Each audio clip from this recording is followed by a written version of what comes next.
the one matter of the universe is what's most real. There's also some multiple matter views. There were ancient atomists who held that being the most real. And there's also Plato's forms. Plato thinks that there are universal, immaterial forms outside space and time, say the perfect form of a cat or the perfect form of justice. And those are the most real. But all of those views leave individuals out of the picture. Individuals end up being not as real as these other more abstract types of things. So that's the innovation in Aristotle's view. And here's a couple examples of Aristotelian substances.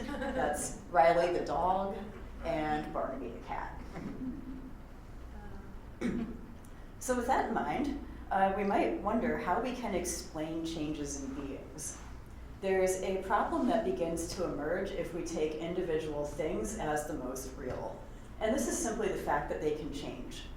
First of all, the individual things can change their properties. So going back to Riley here, this is when he was a puppy. Riley's a Newfoundland. He was a 40-pound puppy. He is now 140 pounds. So Riley remained throughout the change. He's still the same dog, but he changed in size. We need a way of explaining that. Likewise, individual things come into existence and go out of existence. The clear cases of this are events like birth and death. If individual things are the most real, they cannot survive indefinitely. They don't exist forever. So if individual things are the most real, we need a way of explaining both of these phenomena. And in order to do this, Aristotle must introduce an account of change, including both changes in things like size or colors, as well as changes that result in things coming into existence and leaving existence. So Aristotle's theory of change, which there's some controversy behind a bit of this, which we can talk about later if anyone is interested in. But the theory of change in Aristotle that I'm going to offer today takes into consideration some fairly core assumptions of Greek science. So first of all, it was taken as a given by most Greek scientists that if change occurs, it cannot be out of nothing and into nothing. This comes out of the writings of Parmenides. We might think of this as the view that there is no creation ex nihilo. In later philosophy, this might be thought of as the principle of sufficient reason. Anything that happens has to have some explanation behind it.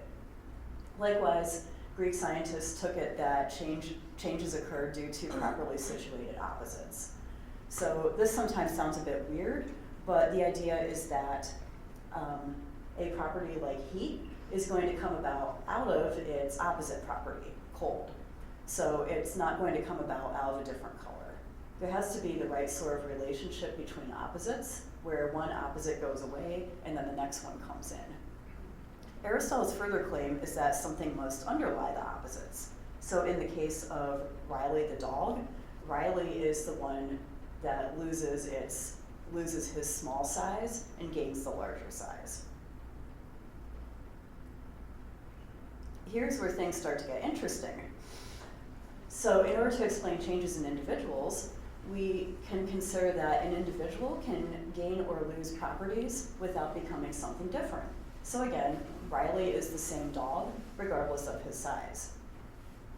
Likewise, it seems like an individual can come into existence or pass away through events such as birth or perhaps conception and death in a similar way.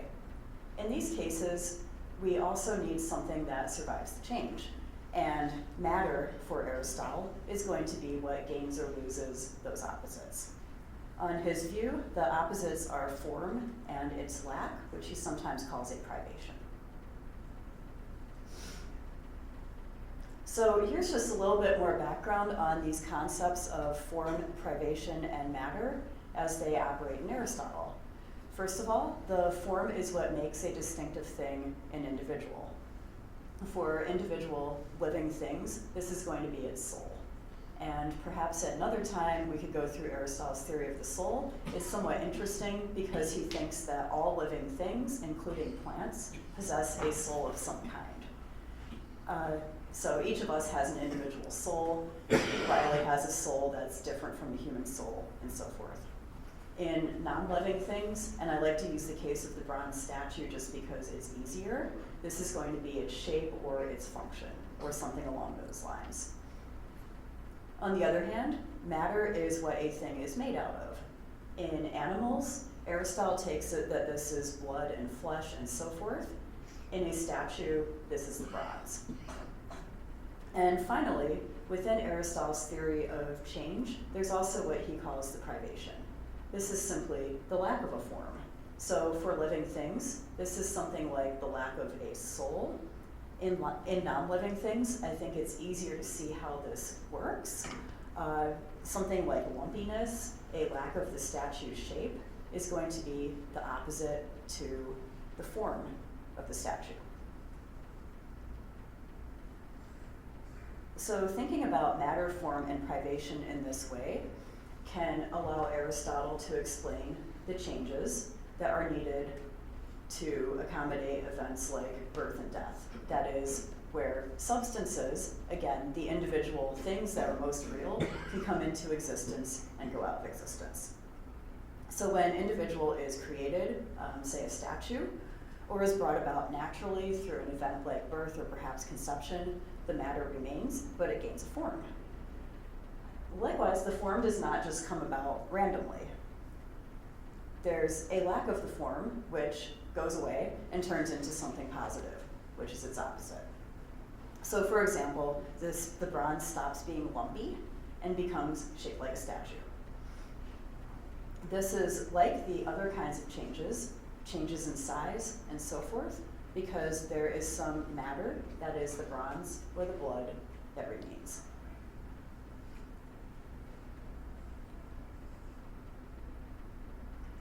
Okay, so on this theory, which again, there's some controversy in Aristotle scholarship, but we'll go with it for now. Every change in which an individual comes into existence, requires some matter that is different from it. So the individual is not identical with its matter. It is matter and form together, and that's why it's an individual. Human beings, for example, are not identical with their material, their flesh and blood. In addition to this, they require soul.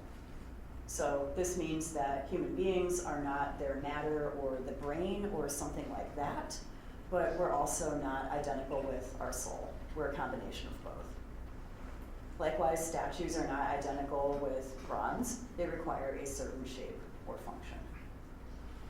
In every single case, there is some matter that we can identify, and that's going to be different from the individual thing or the substance. Okay, next big question. So at this point, it looks like Aristotle's theory of change and coming into existence and going out of existence requires that there is some type of matter that things are made of that they're different from. But it turns out that the matter that makes up individual things is somehow complex. The materials of living things are fairly complex and complicated things. So is bronze.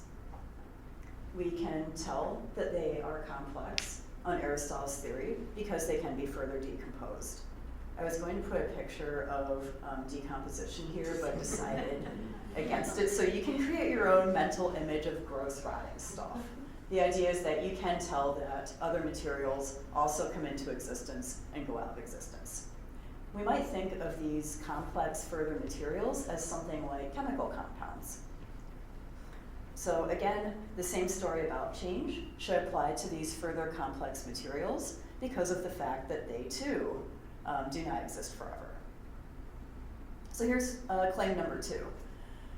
Just like Riley the dog or Barnaby the cat requires some type of complex matter that is different from them, the complex matter of these individuals also requires some matter that is different from it. On Aristotle's theory, the elements are this matter. Aristotle takes it that the elements are the constituents of all other things, but they have no additional bodies or three-dimensional structures as their constituents. So in Aristotle's theory, it's the elements that combine in order to make things like flesh and blood or bronze. And those materials in turn can be formed into things like statues and living things. Aristotle also takes it that the elements cannot be further decomposed into other bodies. It may be possible to take some portion of an element, say water is an element for Aristotle, and look at different sizes of its quantity, but it's not going to be possible to take it through a process of chemical decomposition and get different kinds of bodies that emerge from it. How about ice and steam as far as water? That's a different kind of form. Yeah, and interestingly, ice and steam are interesting on Aristotle's theory because for Aristotle, water is an element. Obviously, we wouldn't agree with that today, but Aristotle thinks that when water changes to steam, this is in fact a change to a different element, which is air. Oh. And ice is kind of a strange one for him because it results from kind of the compression and sort of too much of the moisture leaving water. So he does consider that to be a form of water. What about splitting water into H2O? So here's sort of what we're going to come to is that Aristotle's own elements, right, are earth, air, fire, and water. And obviously we know that's not right. That's the dead science part. But at the same time, the role that earth, air, fire, and water perform for Aristotle is a lot like what we would consider the role of hydrogen or oxygen. So the names of the elements that he gives are not quite so important as what their function is in explaining other things.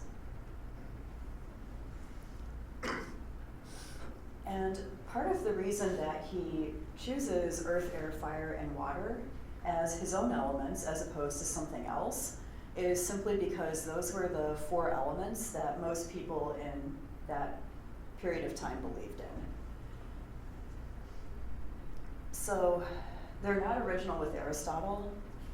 They were generally found within Greek science. There were some other thinkers who believed that, say, water was the only element. There were some people who believed that there were two elements, generally earth and fire were taken to be the two elements that make everything else. Some people thought there were three. There were some people who didn't think that earth, air, fire, and water were elements at all, but instead they were made up out of shapes. Plato, in some of his writings, holds that view. But I have on this slide just a little bit of a motivation about why ancient thinkers might believe that earth, air, fire, and water are the elements. And I couldn't find a really good picture of the Greek islands that represents this, but if you think about it, imagine that you are out on an island someplace.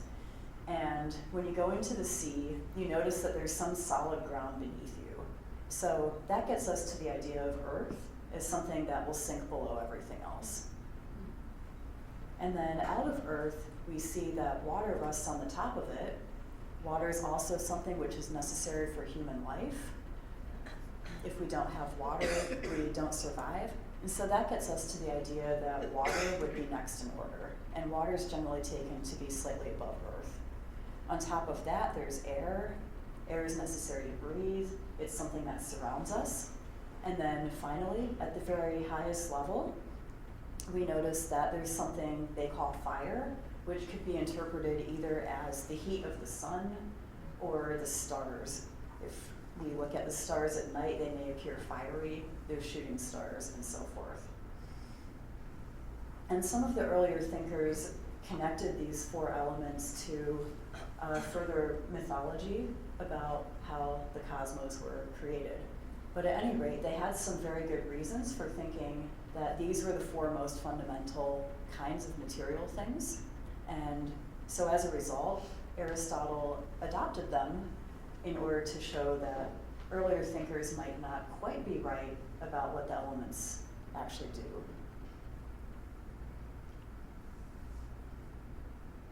Does anyone have follow-ups about that story?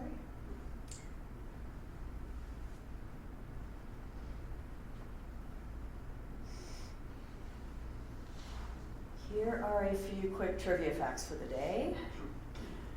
Ancient Greek trivia facts, which will never be helpful for any trivia that you will ever participate in. Okay, so the Greek word for element, what I've been calling an element, is stoicheon, but it was rarely used to pick out anything like a body prior to Plato. So when we talk about elements in some of the earlier Greek scientists, that's not even the word that they gave them. Likewise, other interesting trivia fact, the Greek word for matter that's usually pronounced hule, but Aristotle was the first to use it with the meaning of a physical stuff that things were made out of. Earlier thinkers associated it with wood or the forest, and then later on, it came to mean something like wood that is used for making buildings or for creating fires. And finally, what earlier Greek thinkers thought of as what Aristotle calls elements and matter, they called origins or archai. So Aristotle is also making up some new philosophical terminology when he's introducing his theory of the elements.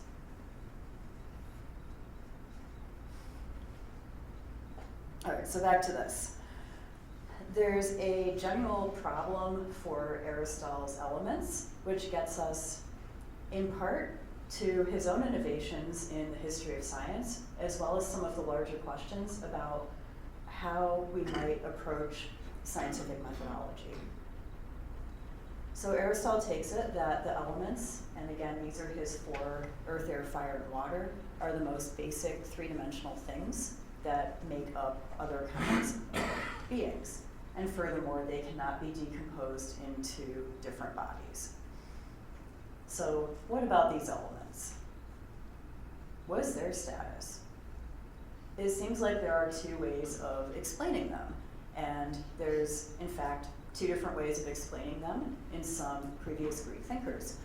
But both of them are going to run into a conflict with Aristotle's claim that individual things are the most fundamental beings. On either way of thinking about the 4 elements, it's going to turn out that individual humans and horses and cats and dogs are not the most real. They cannot be individuals. So here's our first option. Empedocles, one of our earlier Greek thinkers, takes it that there are 4 elements. He calls them earth, air, fire, and water. He does not call them elements, but he calls them roots. Aristotle says that they're his elements, and these are the materials that all other things are made out of. A bit of background on Empedocles' theory, which is actually very interesting, is he takes it that the universe begins as one, and then the elements all pop out of it, and then at some point in time it comes back into being a unity again. But for the purpose of our current universe, Empedocles does not think that the elements can change. They remain the same over time. So what this means is that everything that exists, including us, is constructed like bricks are put together in order to form a wall. Everything is basically a pile of these elements which have somehow been combined. Is that Empedocles' version, or is that Aristotle's version of Empedocles? This is a good question. This is Aristotle's version of Empedocles. Yeah. And that's important to keep in mind because sometimes Aristotle's readings of the earlier Greek thinkers are not quite identical with what they actually say. Now, there's reason to believe that Aristotle is more charitable to Empedocles than is usually imagined, but nonetheless, that is his version of them. I mean, is he agreeing with that last statement, Aristotle?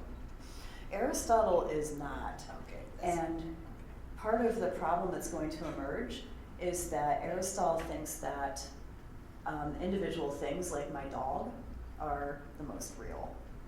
Yep.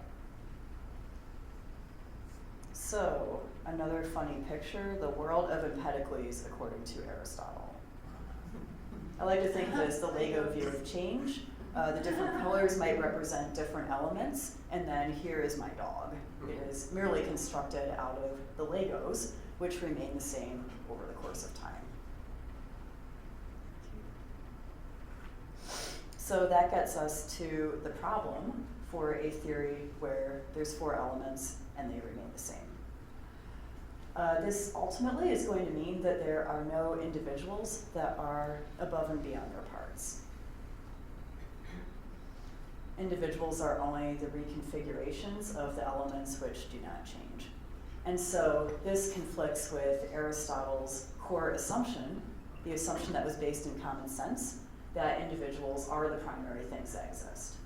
It seems like if Empedocles' view is right, then individuals cannot be the primary beings.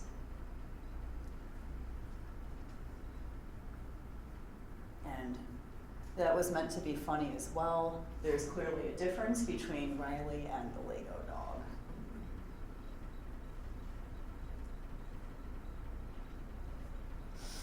Okay, so Aristotle's not a fan of Empedocles' view about the elements. There's a second option, which is that elements change due to a further element.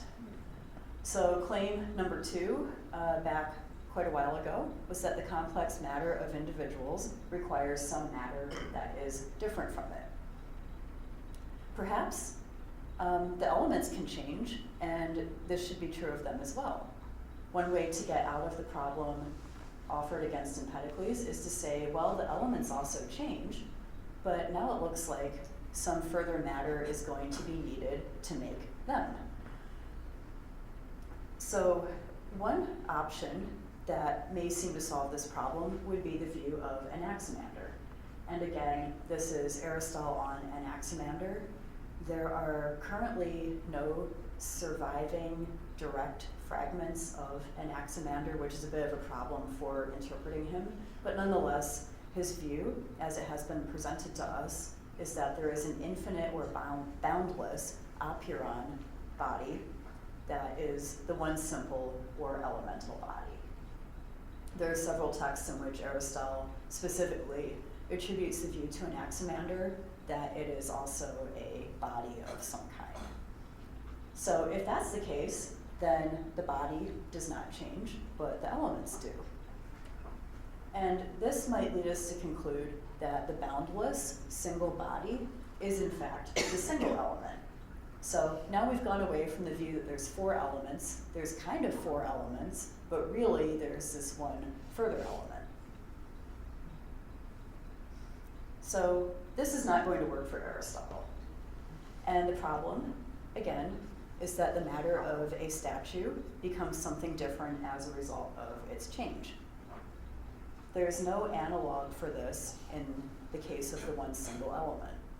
The one single element can already become anything else because it already has all of the other properties or characteristics or forms. What this means is that the one single element is already everything. There is just one big blob of matter, and there's not individuals. So this is how I like to think about the world of Anaximander. That's the apeiron. This doesn't quite work out perfectly, but sort of gets you the idea. Okay, so how can Aristotle get out of this? Aristotle's solution to this is actually quite complicated, which is why I am attempting to write an entire book on it. But here's the really short version. Aristotle's solution to this whole issue is that there's a distinction between the kinds of things that are simple as bodies and then other explanatory principles. So Aristotle takes it that the 4 elements are the simplest bodies that exist because they cannot be further decomposed into any other more simple bodies. So they are kind of like our atoms. But the elements are not the simplest things there are. They have further internal structures. These structures, for Aristotle at least, are provided by the additional powers and abilities that elements have. We can observe these powers and abilities, but they do not exist apart from the bodies themselves. So here's Aristotle's actual theory about how this works out. Again, this is a dead science part. So on his view, we have our 4 elements, fire, air, water, and earth. the 4 basic powers that he decides upon, and he gives an argument for why these are basic, are hot, cold, wet, and dry. So each individual body, each element, in fact has a further structure. And its structure is given by the primary contraries that it possesses. So in his view, again, this is a dead science bit, fire is hot and dry, air is hot and wet, water is cold and wet, and earth is cold and dry. Furthermore, these are powers that bodies have. They're the kinds of things that they can do. Hot and cold are powers of bringing things apart and putting things back together. And wet and dry are powers to gain boundaries from other things or maintain their own boundaries. So these are the activities that elements have, but they also have some role as kind of like the further matter that structures elements, even though that further matter is not a physical body. Yeah. So are these, are these activities or powers? Are they dynamis or are they? They're dynamis, yes. They're dynamis. Yes. So that's a potentiality in privation. Well, there's a different sense of dynamis, which is used to describe the ability to do something, or was it the ability to do something easily or to resist being acted upon. And so it's a dynamis in that sense, as opposed to a dynamis to become something, say, through a substantial change. What's the word you're using? And what does it mean? Sorry, it's a D-U-N-A-M-I-S, and it's a Greek word that gets translated in a number of ways as power, power, but potentiality is more common. Okay, thank you. Is that? Yeah. Okay. So again, there's some interpretation that's gone into this, but I like to think of them as dynamis in the sense of powers.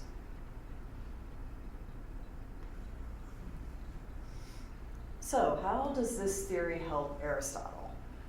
Well, it can help Aristotle avoid the problems of Empedocles in a way because it allows him to explain why elements can change. So these perceptible but non-bodily powers can interact with one another. You'll notice that hot and cold are opposites, so are wet and dry. And so this allows elements to interact with each other using the principles that most early Greek scientists were committed to, that the interactions involve opposites. This allows him to explain how what we might think of as chemical compounds, or perhaps mixtures, are created that are different from their own matter. And in turn, these chemical compounds can provide the matter that organisms are made out of. So the upshot of this view is that rather than having these 4 things that never change and everything else is just piles of them put together, or the second option, having this one thing that always remains static and everything else just being reformations of it, instead, we now have these 4 things that can change themselves, and so that provides sort of a bottom-up account of how we can get higher level materials, which are also real, and then how those can form individual things. So it helps him get to his thesis, which he originally assumed, which is that individual things are the most real.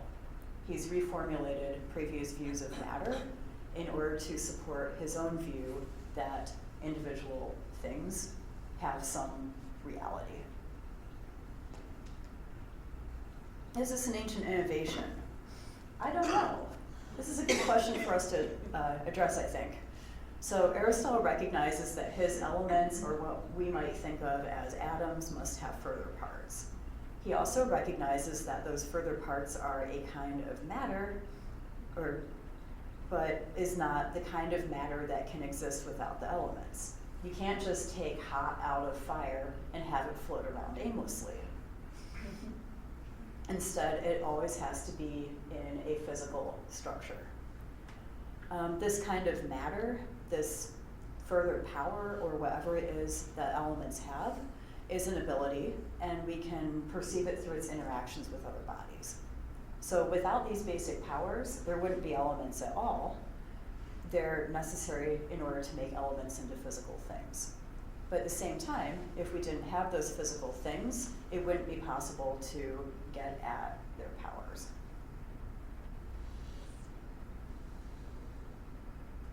So further question for Aristotle.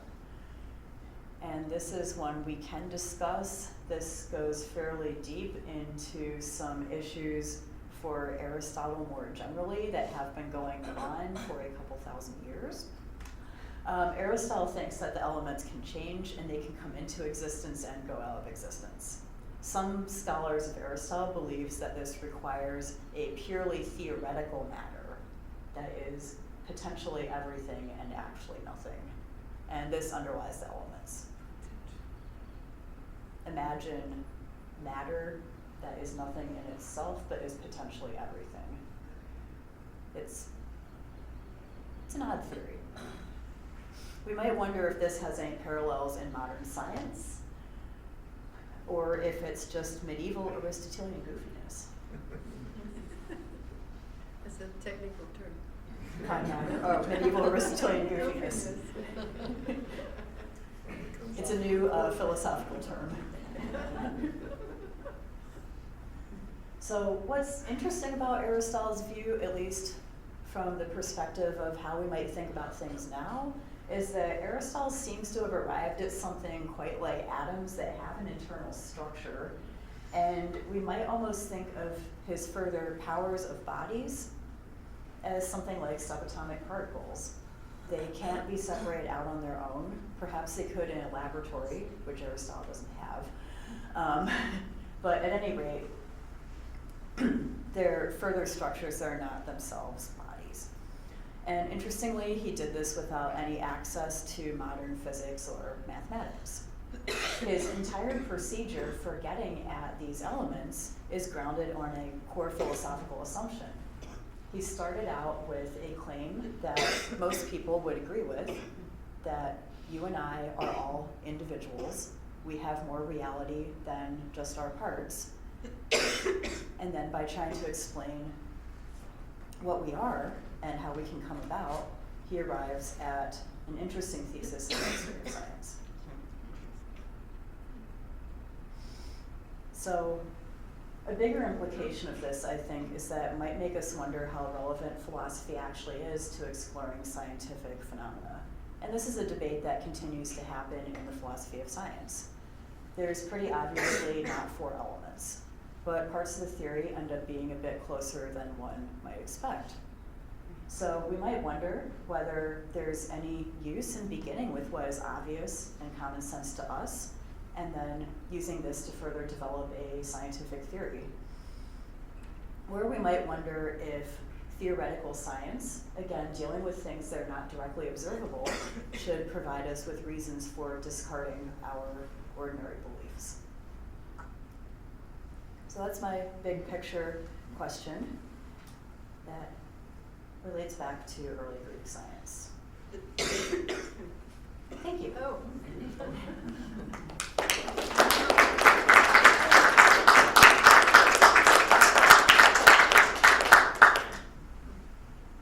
Now we just kind of open it up. If anybody has questions or comments.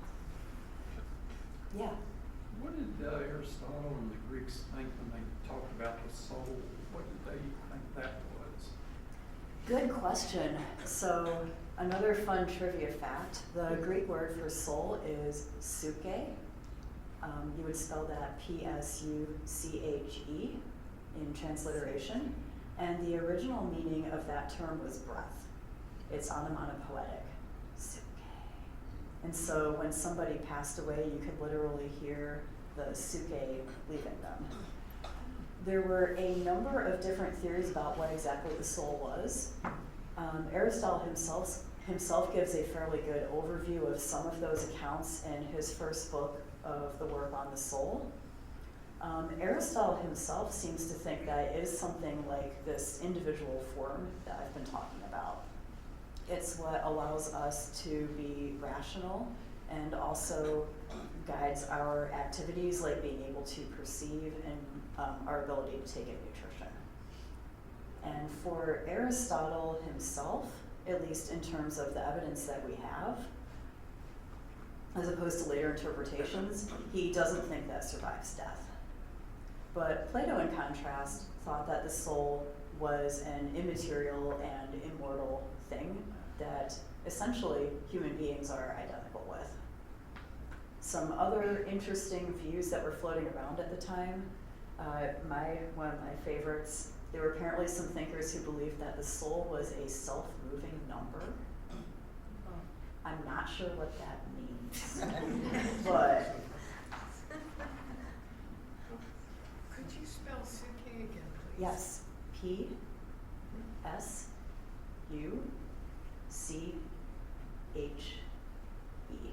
That's a lot like psyche. Yeah, that's where we get psychology from too. Yeah. Uh-huh. Consciousness. So how do Aristotle's elements work in contrast to the way Plato's are? Because Plato believes there's certain geometric forms, and Aristotle seems to not agree with this, but I'm not sure what the shape of those things would be in themselves. Interestingly, this is about the shape of Aristotle's elements. Right. I think there is very good evidence that Aristotle does not think they have a shape. He certainly says Are they some kind of energy essence compacting thing, or like? Well, he explicitly says in his work On the Heavens, Book 3, Chapter 8, that you cannot define an element by its shape, and this is meant to be an explicit rejection of Plato's view that the elements are the shapes.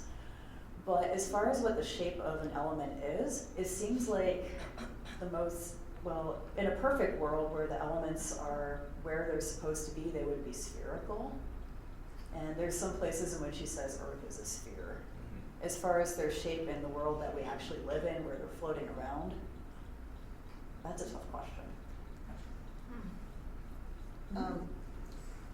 In Aristotle's way of defining parts of things, if he or anyone at that time were to look at the earth, it was obviously constituted of many different things. So those many different things of earth, what are those things?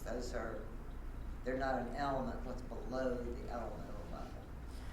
Right, so, things that are underneath the earth? No, things the earth is made of. Things the earth is made of.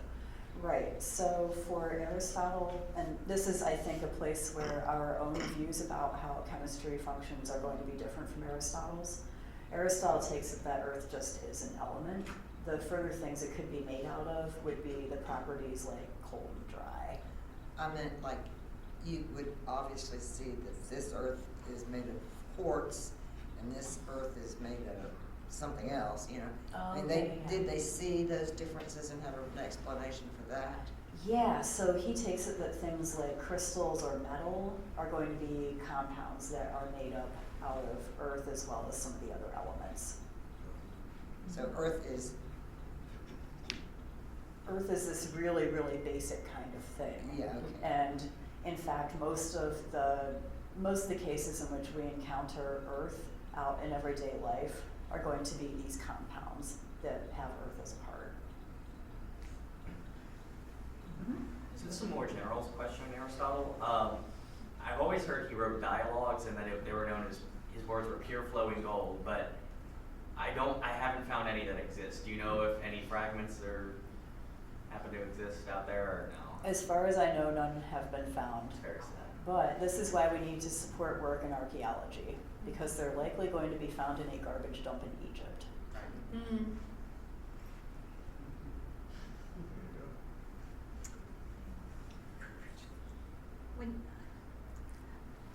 I don't know how I can get this out. When you talk about the ancient scientists and Aristotle's theories and Plato's theories, and they were reading their materials, what was it they were reading from, and what has existed since then so that you can study and then impart upon us that knowledge? How does it get to the 21st century? Right, so there's, right, so many of these thinkers wrote texts and on papyrus. scholars, and then they were rolled up, was there a library? that There the were papers- libraries where these things were stored, and the major one at Alexandria burned down. Yeah, right. Yeah, which you right. know. But at any rate, there's a couple different sources of evidence that we have about some of these earlier thinkers. And Anaximander in particular, I think I mentioned we have no direct evidence of what he actually said. In very old thinkers like that, the two main types of evidence that were sorted out tend to be testimonial evidence, which would be somebody else paraphrasing their work. It would be kind of like if, I don't know, I have some famous philosopher as my professor in graduate school, and I write a summary of what they said. And 2,000 years from now, they find my notes that I took. Got it. So this is not always the best evidence, but thinkers such as Aristotle have a lot of this testimonial evidence, as do some of the later Greek and Roman thinkers who wrote commentaries on the works of Aristotle. So some of that testimony has survived in that way. There's also direct quotes. So before more recent documents were found, Aristotle was also a very good source for some of these direct quotes. And there will be places in Aristotle as well as some of the later Greek commentators where they will quote something, say, from Empedocles' poem. And we assume that they're quoting directly because they had access to the text and that they're quoting it, well, appropriately. And from there, a number of scholars have put together compilations of these different types of evidence that we have for the earlier Greek thinkers.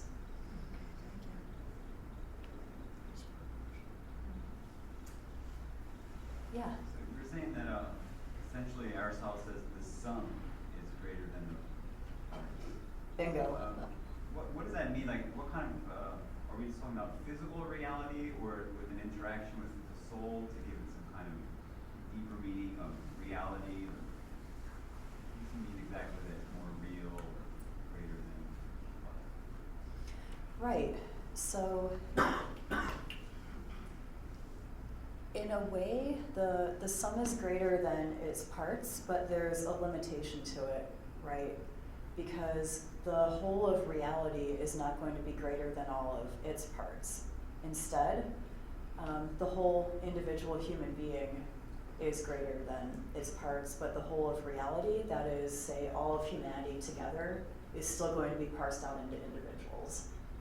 And I think you can begin to see some connections here to the ethical realm, to the extent that individuals are the things that are most existent and most real, which puts us in a privileged position as far as our interactions with other things.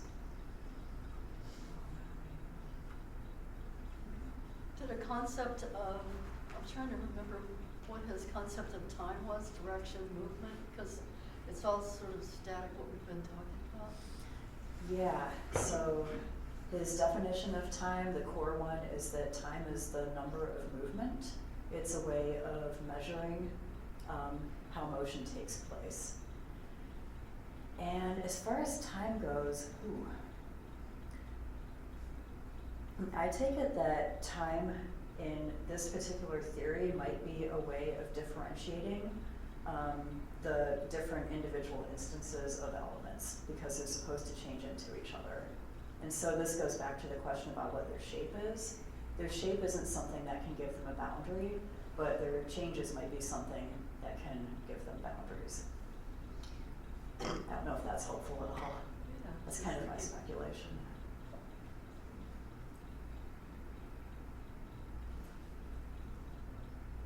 Your earlier slide said that most of the ancient Greeks felt that nothing could come out of nothing and go into nothing. Did Aristotle agree with that? He He did. was saying that the elements can come in and out of existence. I didn't know if that was the same thing as coming in and out of what?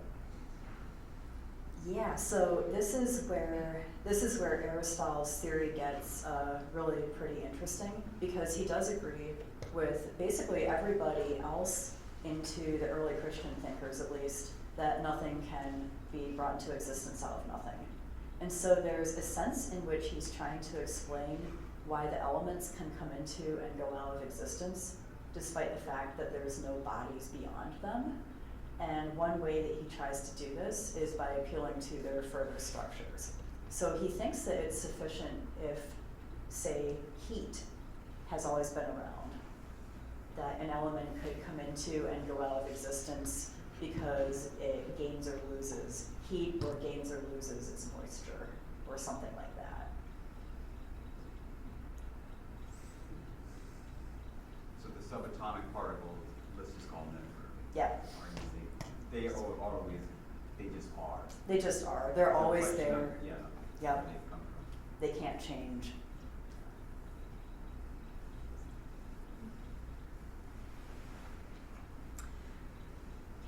I'm very ignorant with all of this, so bear with me.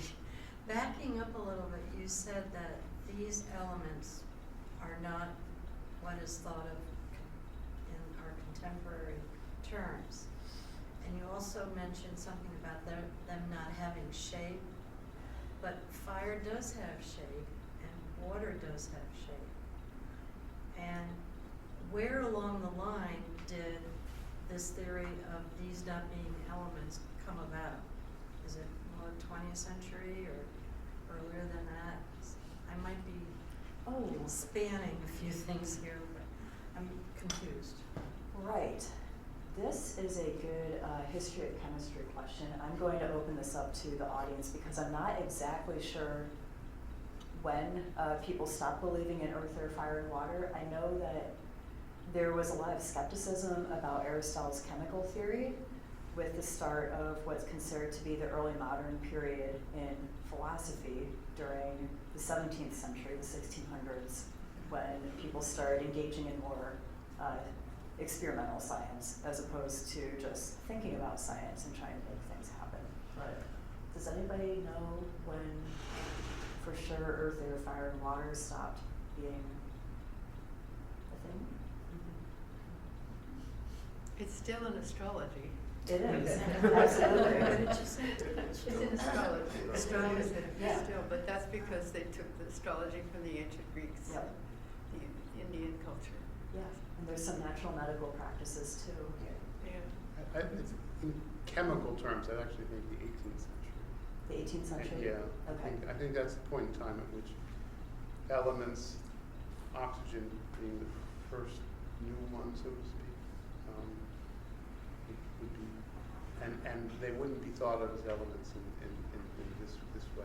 But there's a long period there of a lot of complexity in the thinking.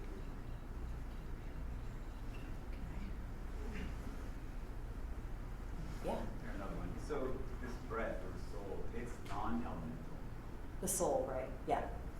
So then, like the other parts of the elements, it just always is also, and just mixes with some things that make them living. The soul? Yeah, I'm trying to see how is it interact Oh, with the okay. elements. So it's kind of an interesting theory, and I think for a bit of differentiation, we might compare Plato and Aristotle. So Plato has the view that there are these souls, and they've always existed, right? They exist in a Platonic heaven, and then at some point they get dropped into earth, and they get dropped into a body. And so during the time that we're alive, we're a combination of this soul and the body actually inhibits us from doing the things that make us human, like thinking. And so at the point of death, the soul shoots back to the Platonic heaven. This is what philosophers of mind will usually call a dualist view, meaning that there are two different parts, and they are different from each other.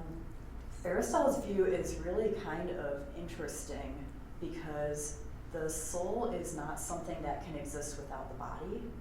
It's not something, on Aristotle's own view, that even survives death, but rather it's something that kind of arises from a certain combination of physical parts.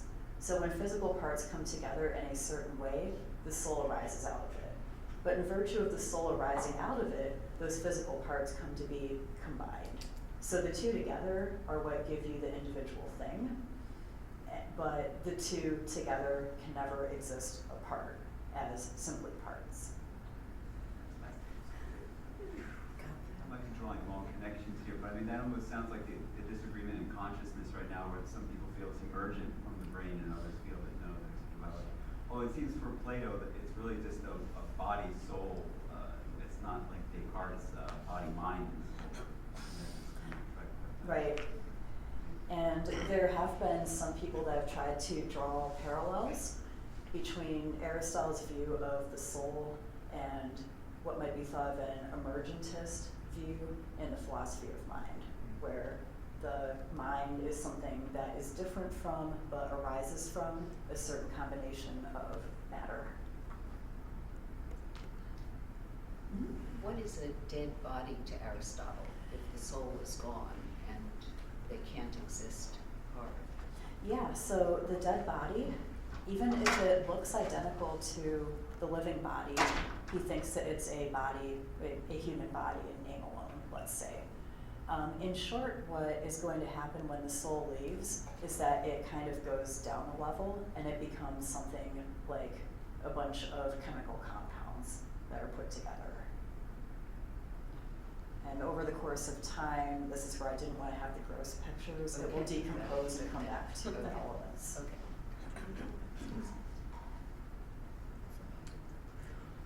Was there any, in his world, not necessarily his thinking, was there an explanation that the divine had a role in any of this, the essence of matter? In a way,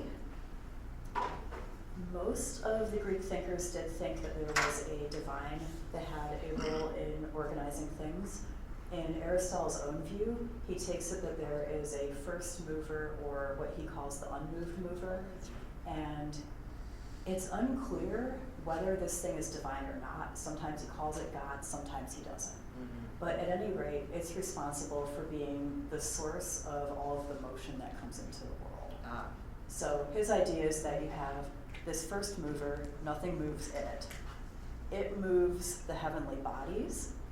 The heavenly bodies move continuously, and then the things here on earth try and be like the heavenly bodies by imitating their motion. they're influenced by, yeah, all that Exactly. celestial movement, yeah. Yep, bingo. Right, very interesting.